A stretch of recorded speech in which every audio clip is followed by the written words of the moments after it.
Hi friends, welcome to my channel. Friends, இன்னைக்கு நம்ம high protein breakfast தான் பார்க்க போறோம். ரொம்ப ஹெல்தியான இந்த protein breakfast-ஐ நம்ம இன்ஸ்டன்ட்டா ரெடி பண்ணிடலாம். வாங்க இதை எப்படி செய்யறதுன்னு பார்த்தலாம். இதுக்கு ஃபர்ஸ்ட் 1 டம்ளர் அளவுக்கு பாசிப்பருப்பு எடுத்துக்கலாம். இதை நல்லா வாஷ் பண்ணிட்டு 1 ல இருந்து 2 மணி நேரம் நல்லா ஊற வச்சுக்கலாம்.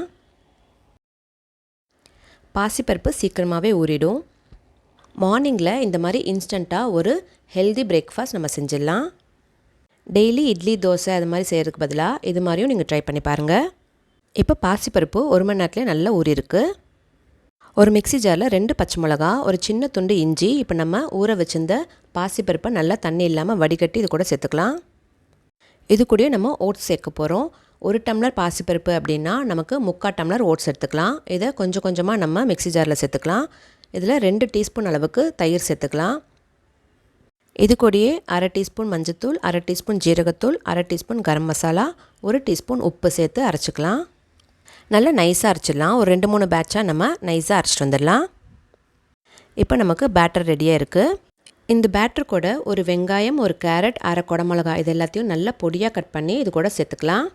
இது எல்லாத்தையும் சேர்த்து நல்லா கலந்து விட்டுக்கலாம். இதில் நீங்கள் விருப்பப்பட்ட ஸ்வீட் கார்ன் சேர்த்துக்கலாம், பொடியாக துருவின முட்டைக்கோஸ் சேர்த்துக்கலாம். இது மாதிரி நமக்கு என்ன காய்கறிகள் வேணாலும் இதில் நம்ம சேர்த்துக்கலாம். இதில் நல்லா பொடியாக கட் பண்ணி வச்ச கொத்தமல்லி சேர்த்துக்கலாம். இப்போ நம்மளோட பேட்டர் ரெடி ஆயிடுச்சு. காய்கறிகளை நல்லா பொடியாக கட் பண்ணி நம்ம சேர்க்குறப்போ நல்லா க்ரன்ச்சியாக கிடைக்கும். இதை நீங்கள் இன்ஸ்டண்ட்டாகவும் ஊற்றலாம், இல்லாட்டி ஒரு 15 மினிட்ஸ் ரெஸ்ட்டு கொடுத்தும் நீங்கள் இதை ஊற்றலாம். நம்ம ஒரு பேன் ஹீட் பண்ணிவிட்டு ஒரு 2 சொட்டு நெய் சேர்த்துக்கலாம். இதிலேயே நம்ம ரெடி பண்ணி வச்சுருந்த பேட்டர் ஊற்றிக்கலாம். நல்லா ஊத்தப்பம் மாதிரி நம்ம திக்காக ஊற்றிக்கலாம்.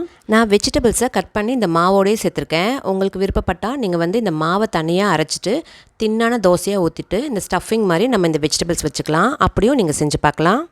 மேலேயும் நம்ம ஒரு 2 ட்ராப் நெய் சேர்த்துக்கலாம். நெய் சேர்த்துட்டு மூடி போட்டு குக் பண்ணிக்கலாம். ஒரு பக்கம் நல்லா கோல்டன் கலரில் நம்ம குக் பண்ணி எடுத்தாச்சு. நல்லா மீடியம் ஃப்ளேம்லேயே நம்ம குக் பண்ணணும். அப்போ தான் நல்லா வேகும். இன்னொரு பக்கமும் ஒரு 2 நிமிஷம் குக் பண்ணி எடுத்ததுக்கப்புறம் இதை நம்ம இப்படியே கூட சர்வ் பண்ணலாம். இது மேலே லைட்டாக நம்ம பெரி பெரி மசாலா இல்லாட்டி சில்லி ஃப்ளேக்ஸ் அது மாதிரி ஸ்ப்ரிங்கிள் பண்ணிவிட்டு நம்ம புதினா சட்னி கூட சர்வ் பண்ணலாம். ரொம்ப டேஸ்ட்டாக இருக்கும். இதில் நம்ம தேவையான எல்லா மசாலாவுமே சேர்த்துருக்கோம். இது இப்படியே சாப்பிட்றதுக்கு ரொம்ப நல்லாயிருக்கும். இது நம்ம புதினா சட்னி இல்லை ஊறுகாய் அது மாதிரி கூட நம்ம வச்சு சாப்பிட்லாம். இல்லாட்டி இதில் 2 பக்கமும் நல்லா குக் பண்ணி எடுத்துகிட்டு எடுக்க போகிற சமயத்தில் அடுப்பு சிம்மில் வச்சுட்டு நல்லா துருவின பன்னீரை இது மேலே தூவிக்கலாம். இது நல்ல ஃபில்லிங்காகவும் இருக்கும், ரொம்ப டேஸ்ட்டாகவும் இருக்கும். குழந்தைங்க நல்லா விருப்பப்பட்டு சாப்பிடுவாங்க. இது மேலே லைட்டாக சில்லி ஃப்ளேக்ஸ் தூவிக்கலாம். இது இப்போ மூடி வச்சு ஒரு 1 நிமிஷத்துக்கு இந்த பன்னீர் கொஞ்சம் மெல்ட் ஆகிற வரைக்கும் நம்ம குக் பண்ணிக்கலாம். அவ்வளோதான், நம்மளோட சூப்பர் ஹெல்தியான ப்ரோட்டீன் பிரேக்ஃபாஸ்ட் ரெடி ஆயிடுச்சு. பாசிப்பருப்பும் ஓட்ஸும் வச்சு செய்கிற இந்த ஹெல்தியான பிரேக்ஃபாஸ்ட்டை நீங்களும் ட்ரை பண்ணிவிட்டு உங்களோட வேல்யூபிள் ஃபீட்பேக்ஸை என்னோட கமெண்ட் செக்ஷனில் கொடுக்க மறக்காதீங்க ஃப்ரெண்ட்ஸ். இந்த ஹெல்தியான பிரேக்ஃபாஸ்ட் மார்னிங் நம்ம 2 சாப்பிட்டோம் அப்படின்னா கூட நமக்கு ரொம்ப ஃபில்லிங்காக இருக்கும். ரொம்ப நேரம் பசி எடுக்காது.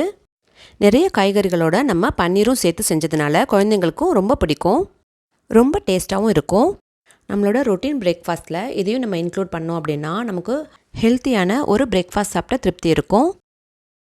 இன்ஸ்டண்ட்டாக செய்கிற இந்த ப்ரோட்டீன் பிரேக்ஃபாஸ்ட்டை நீங்களும் ட்ரை பண்ணி பாருங்கள் ஃப்ரெண்ட்ஸ். உங்களுக்கு இந்த வீடியோ பிடிச்சிருக்குன்னு நினைக்கிறேன். உங்களுக்கு இந்த வீடியோ பிடிச்சிருந்தா லைக் பண்ணுங்கள், உங்கள் ஃப்ரெண்ட்ஸ்க்கும் ஷேர் பண்ணுங்கள். தேங்க்யூ ஃபார் வாட்சிங்.